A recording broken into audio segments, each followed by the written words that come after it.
बहू क्या कर रही हो? खाना बना रही हूँ मम्मी जी। ओहो तुम छोड़ो, मैं छौंकती हूँ सब्जी। अरे पर मैं बना तो रही हूँ मम्मी जी। नहीं नहीं, पता नहीं कैसे छौंक लगाती हो, सब्जी में बिल्कुल जायका नहीं आता और रोटियां भी बहुत मोटी बनती हैं तुमसे। लाओ ये सब मैं किए देती हूँ। ठीक है, ये लीजिए फिर। ये कहकर सलोनी ने सारा काम छोड़ा और अपने कमरे की तरफ जाने लगी। तभी पीछे से उसकी सास बबीता ने उसे रोकते हुए कहा, अरे अब जा कहाँ रही हो? अपने कमरे में। अब जब आप ही सब कुछ कर रही हैं तो मैं यहाँ क्या करूंगी? हे भगवान, आजकल की बहुएं भी ना। अरे मैं खाना इसलिए बना रही हूँ ताकि तुम मुझे देखकर कुछ सीख सको। चुपचाप यहीं रुको और मेरी मदद करो। अच्छा तो बताइए क्या करना है? अब जल्दी से सारी सब्जियां छीलकर अच्छे से धोकर काट दो, फिर दाल चावल निकाल कर भी दो। और हाँ, ये जूठे बर्तन ये अभी तक ऐसे ही पड़े हैं। रसोई में आकर सबसे पहले इन्हें धोया करो। चलो जल्दी करो। पर मम्मी जी पानी तो बहुत ठंडा है। तुम्हें ये पानी ठंडा लग रहा है? अरे हमसे पूछो, जब गांव में रहते थे तो ऐसी ठंड में 2 किलोमीटर चलकर कुएं से पानी खींचकर लाते थे और फिर करते थे घर के सारे काम।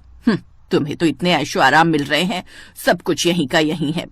सलोनी समझ गई कि अपनी सास से बहस करने का कोई मतलब नहीं है और फिर कुछ देर बाद, अरे सलोनी, अच्छा हुआ तुम आ गई। मैं तुम्हें ही आवाज देने वाला था। क्यों, क्या हुआ? कल मेरी एक बहुत इंपॉर्टेंट मीटिंग है और उसके लिए मुझे ये वाली शर्ट और पैंट चाहिए, तो प्लीज तुम इन्हें अभी धोकर डाल दो। क्या कहा? धोकर डाल दूं? क्यों डाल दूं? कैसे डाल दूं? मुझसे नहीं होगा ये। हैं? क्या बोल रही हो? एक शर्ट पैंट धोने को ही तो बोला है, इसमें कौन सी बड़ी बात है? जरा एक बार कमरे से निकलकर टंकी के ठंडे पानी को हाथ तो लगाकर देखो, उसके बाद पता चलेगा कि ये कितनी बड़ी बात है।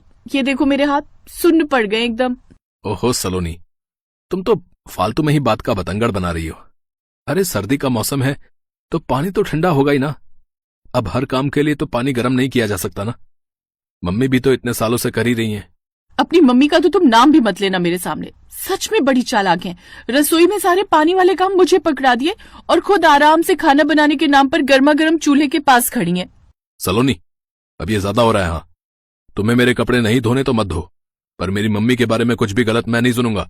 ये कहकर रोहन ने गुस्से से अपने कपड़े वहीं जमीन पर पटके और वहां से चला गया और उसके जाते ही सलोनी भी अपना सिर पकड़कर बिस्तर पर बैठ गई और सोचने लगी, नहीं ऐसे काम नहीं चलेगा।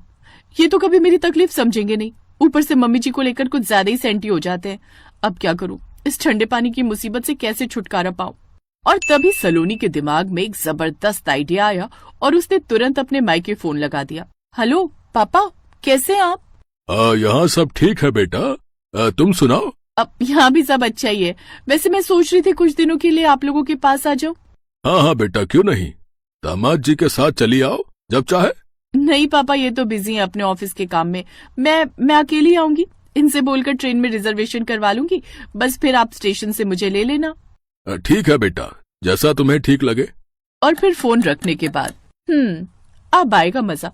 सर्दी भर आराम से मायके में रहूंगी, वहां तो वैसे भी मम्मी मुझे कोई काम करने को कहेंगी नहीं। चलो अब जाकर सासू माँ को भी ये खुशखबरी सुना दूं। मायके जाने का सोचकर ही सलोनी के मन में लड्डू फूट रहे थे, लेकिन अपने ससुराल वालों के सामने वो उदास चेहरे के साथ पहुंची और फिर, मम्मी जी वो आपसे कुछ कहना था। हाँ बोलो, क्या बात है?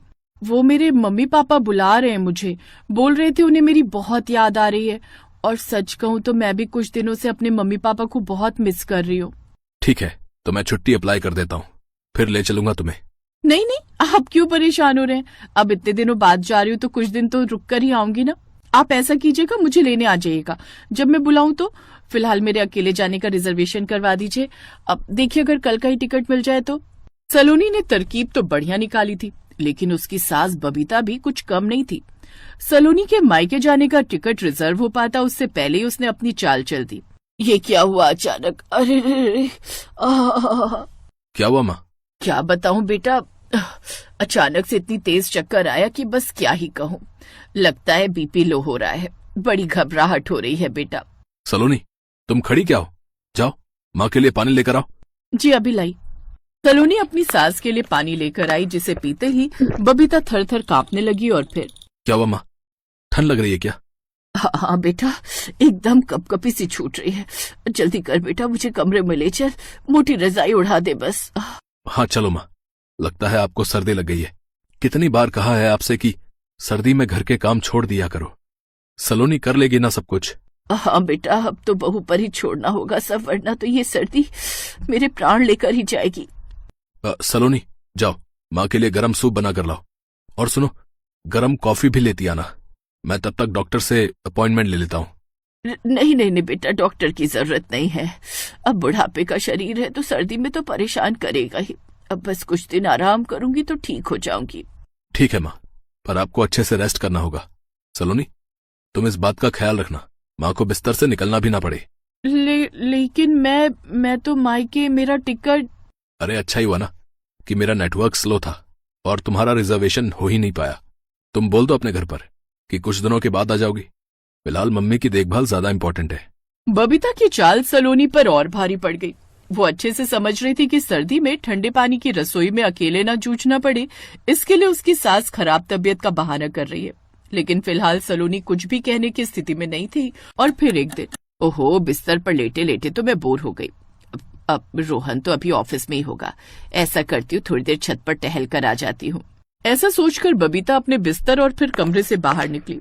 लेकिन छत पर जाने से पहले उसने सोचा, जरा एक बार रसोई में भी झांक लूं महारानी क्या कर रही है। ठंड तो बहुत है, गर्मा गर्म चाय बनाकर छत पर लाने को बोल दूंगी उसे, बढ़िया रहेगा। और फिर बबीता रसोई में आई, जहाँ गैस के ऊपर एक बड़े से पतीले में पानी चढ़ा देखकर उसने सलोनी से पूछा, सलोनी ये इतना सारा पानी क्यों चढ़ाया हुआ है गैस पर? मम्मी जी, वो बर्तन बहुत ज्यादा है और पानी बहुत ठंडा, तो मैंने सोचा कि। तो तुमने सोचा कि अपनी ऐश के लिए तुम मेरे बेटे के खून पसीने की कमाई ऐसे भाप बनाकर उड़ा दोगी? छी, कितनी नालायक हो तुम। मैं कुछ दिनों के लिए बीमार क्या पड़ गई, तुमने तो सारा बेड़ा ही गर्क कर दिया। पता भी है कितना महंगा आता है गैस का सिलेंडर। मैं अच्छे से जानती हूँ आपकी तबीयत बिल्कुल ठीक है, बस मुझे मेरे मायके जाने से रोकने के लिए और मुझे परेशान करने के लिए आप बीमार बनी हुई है। पर बस अब बहुत हो गया, मैं अब और नहीं सहूंगी और इस ठंडे पानी की रसोई में और नहीं जमूंगी। मैं जा रही हूँ अपने मायके। आंखों में आंसू लिए सलोनी रसोई से बाहर निकल ही रही थी कि तभी एक अनजान आदमी के साथ वहां खड़े रोहन को देखकर उसके कदम रुक गए। और तभी बबीता ने रोने का ड्रामा करते हुए रोहन से कहा, देख रहा है बेटा यहाँ क्या हो रहा है तेरी माँ के साथ? देख भी रहा हूं और सब समझ भी रहा हूं माँ। सलोनी गलत किया तुमने, तुम्हें माँ से ऐसे बात नहीं करनी चाहिए थी। लेकिन इस सब में शायद कुछ गलती मेरी भी है, मुझे पहले ही इस बारे में सोचना चाहिए था। आइए भैया, ये रहा हमारा किचन। बेटा कौन है ये और तू क्या करवा रहा है ये? ठंडे पानी की इस रसोई में नया गीजर लगवा रहा हूं माँ, ताकि आप और सलोनी दोनों को सर्दी में परेशान ना होना पड़े। कल सबके सोने के बाद मैं आया था रसोई में अपने लिए चाय बनाने, लेकिन फिर देखा कि सिंक तो जूठे बर्तनों से भरा पड़ा था। फिर सोचा बर्तन धो देता हूं ताकि सलोनी को सुबह थोड़ी मदद हो जाए। फिर आपने क्या किया, क्योंकि बर्तन तो धुले हुए नहीं थे सुबह? पानी को छूते ही मेरी आत्मा सिहर गई। वाकई पानी बहुत ही ठंडा था सलोनी। आई एम सॉरी उस दिन तुम्हारी बात न सुनने के लिए। अब वो सब तो ठीक है बेटा, पर ये गीजर वीजर की कोई जरूरत नहीं है, बस कुछ ही महीनों की बात है। अब मैं भी तो। जरूरी नहीं माँ कि जो आराम आपको नहीं मिला वो सलोनी को भी ना मिले।